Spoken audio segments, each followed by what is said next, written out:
E.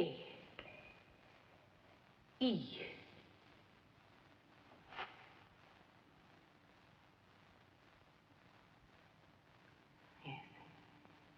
You do as my fingers do, never mind what it means.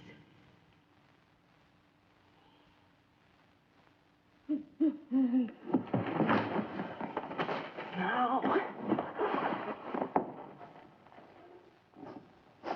D. O. L.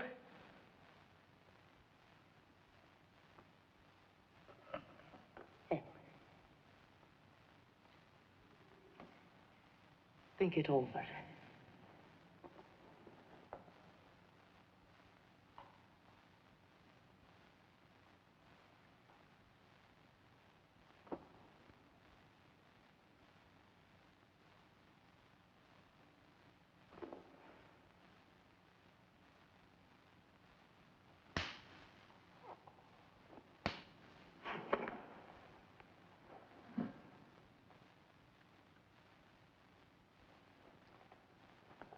L. Imitate now. Understand later. End of the first lesson. Oh, you little wretch. Nobody's taught you any manners.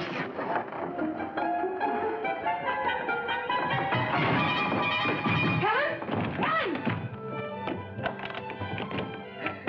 Helen! Helen!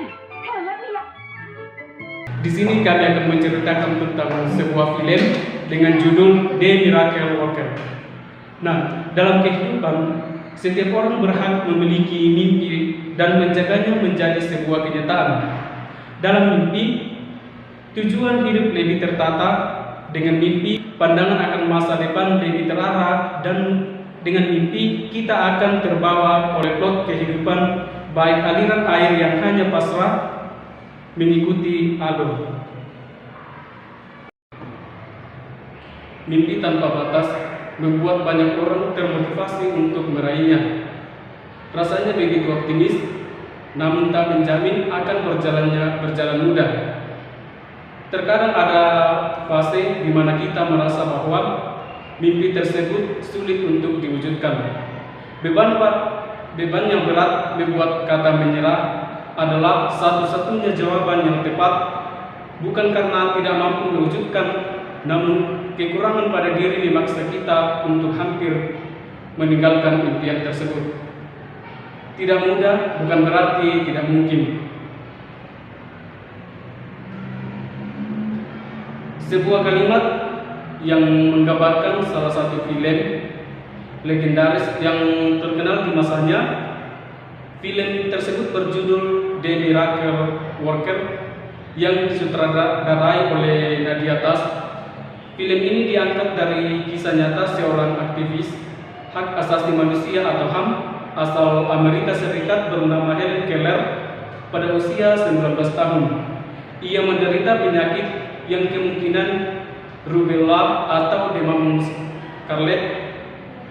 Penyakit ini menyebabkannya buta, tuli, dan bisu sehingga Helen menjadi sulit berkomunikasi dan rentan marah sehingga sulit diajar.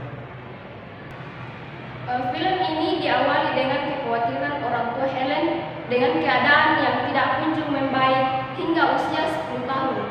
Ayah Helen, Arthur Keller, awalnya mengusulkan untuk membawanya ke rumah sakit jiwa, namun ditolak oleh istrinya. Kata Keller, karena tidak mau terpisah jauh dengan putri semata wayangnya. Setelah berdebat, akhirnya Arthur memutuskan untuk memanggil seorang guru yang akan mengasuh dan mengajar Helen. Terpilihlah Anne Sullivan yang dirasa sangat cocok untuk mengajar Helen dengan berbagai keterbatasannya. Singkat cerita, Anne mengunjungi kediaman Helen. Alih-alih disambut baik, sambutan untuknya malah kurang menyenangkan karena Helen justru menganggapnya sebagai ancaman. Helen melempar barang-barang Anne. Marah bukan menjadi alternatif. Anne dalam membahas perbuatan Helen, ia justru menyikapinya dengan sabar. Awalnya, orang tua Helen kurang percaya dengan cara mengajar Anne. Setelah melihat Helen yang terus-terusan kabur darinya, bahkan ia pernah mengunci Anne di dalam kamar dan menyembunyikan kuncinya di dalam mulutnya. Ketika sarapan, Helen mengambil makanan dari piring ibunya, ayahnya, dan kakak tirinya dengan menggunakan tangan. Orang tua Helen menganggap itu adalah hal wajar, namun tidak dengan Anne. Ia menganggap itu adalah pola asuh yang tidak baik untuk Helen, sehingga kedisiplinan merupakan pelajaran pertama untuk Helen. Nah, pada situasi ini, Anne mengajari Helen adat makan yang benar, seperti duduk dan memegang sendok. Proses ini tentu tidak mudah baginya karena Helen berperilaku manja dan sulit diatur. Dengan susah payah, Helen akhirnya berhasil makan di piring sendiri, bahkan bisa melipat sepetnya. Meski demikian, kemajuan ini ternyata tidak diapresiasi keluarga Keller. Hampir saja Anne dipecat akibat cara mengajarnya membuat Helen tertekan.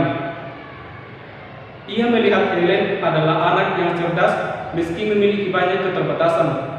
Setelah diskusi, keluarga Keller akhirnya mengizinkan Anne mengajari Helen dengan cara sendiri.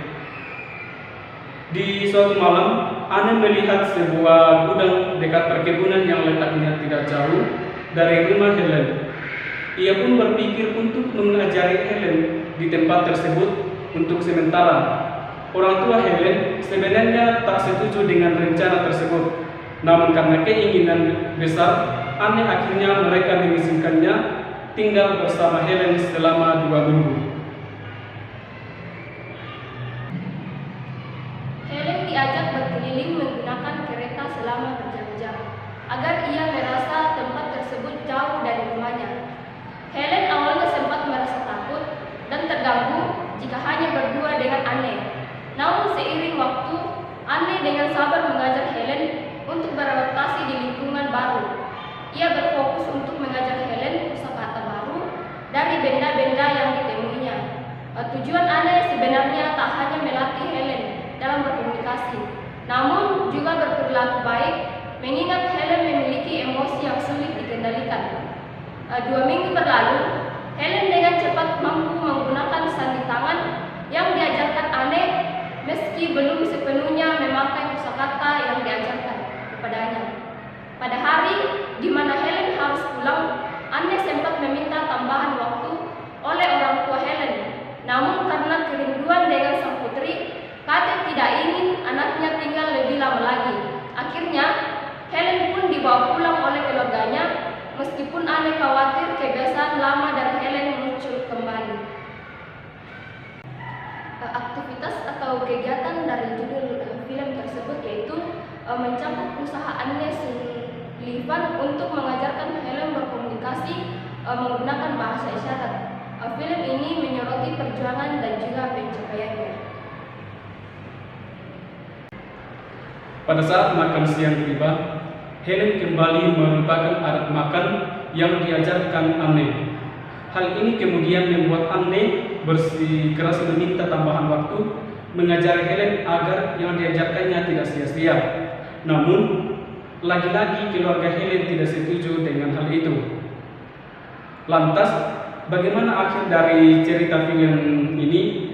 Akankah Anne berhasil mengajari Helen berkomunikasi, ataukah Helen akan selamanya mendekam dalam gelapnya dunia? Nah, dari film ini kami banyak belajar tentang kegigihan dan semangat yang luar biasa dari belajar, layaknya yang ditunjukkan Anne dalam mengajari Helen yang temperamental. Tak hanya itu, film ini memberikan arti penting bahwa potensi diri bukan terletak pada seberapa lengkap fungsi biologis dan psikologis diri kita, tetapi lebih kepada usaha keras dalam mengaktualisasikan nilai-nilai dalam hidup. Ini membuktikan bahwa tidak ada sesuatu yang tidak mungkin jika kita berusaha keras dan tekun dalam mewujudkannya. Hingga akhirnya kami merekomendasikan Sobat Iden untuk menonton film ini agar banyak pesan moral yang tersirat di dalamnya. Selain menyadarkan kita untuk menghormati dan menghargai seorang guru, juga mengajarkan kita arti bersyukur yang sebenarnya. Helen Keller mengalami adaptasi dengan lingkungan sekitar melalui pembelajaran bahasa ikonik bersama Anne Sullivan. Proses ini melibatkan pengenalan konsep dan hubungan antara objek dan kata-kata. Dengan bimbingan Anne, Helen berhasil berkomunikasi, membuat pintu bagi partisipasinya dalam lingkungan sosial dan pendidikan. Adaptasinya ini menggambarkan ketekunan dan perjuangan untuk mengatasi keterbatasan serta terlibat secara lebih aktif dalam kehidupan sehari-hari. Cara berkomunikasi atau berinteraksi Helen Keller yaitu dengan menggunakan bahasa isyarat. Anne Sullivan, mentornya, mengajarkan Helen bahasa isyarat untuk mengatasi ketidakmampuan dalam berbicara, mendengar, dan melihat. Dengan menggunakan tangan sebagai alat komunikasi, Helen dapat menyampaikan dan memahami ide serta informasi dengan orang lain. Selain itu, Helen juga menggunakan sentuhan sebagai cara untuk merasakan getaran yang dihasilkan oleh suara atau kata-kata. Ini memungkinkan untuk menanggapi percakapan atau peristiwa di sekitarnya. Meskipun tidak dapat berkomunikasi seperti kebanyakan orang, Helen Keller dengan tekun membangun metode komunikasi alternatif yang memungkinkan terlibat dalam kehidupan sosial dan intelektual.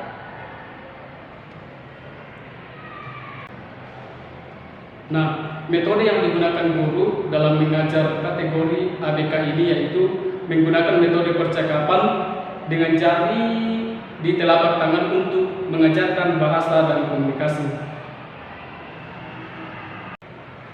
Alat peraga yang cocok digunakan dalam mengajar anak ABK ini dengan keterbatasan buta, tuli, dan bisu yaitu sempoa, di mana melatih keaktifan tangan anak dalam meraba.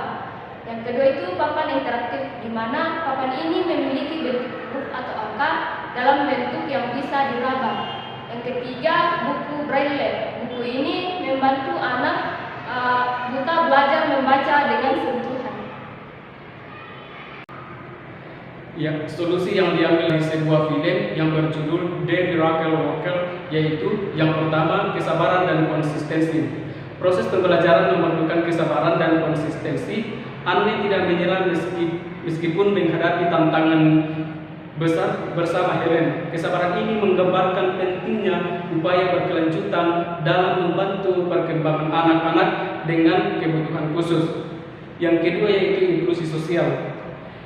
Film ini menunjukkan pentingnya inklusi sosial dan dukungan keluarga dalam mendukung perkembangan anak dengan kebutuhan khusus. Melibatkan keluarga dalam lingkungan sosial ini dapat membantu menciptakan dukungan yang diperlukan. Yang ketiga yaitu pendekatan holistik. Nah, Anne tidak hanya fokus pada satu aspek perkembangan, tetapi menggabungkan pendekatan holistik untuk membantu Helen. Ini mencakup perkembangan keterampilan komunikasi, keterampilan sosial, dan kemandirian.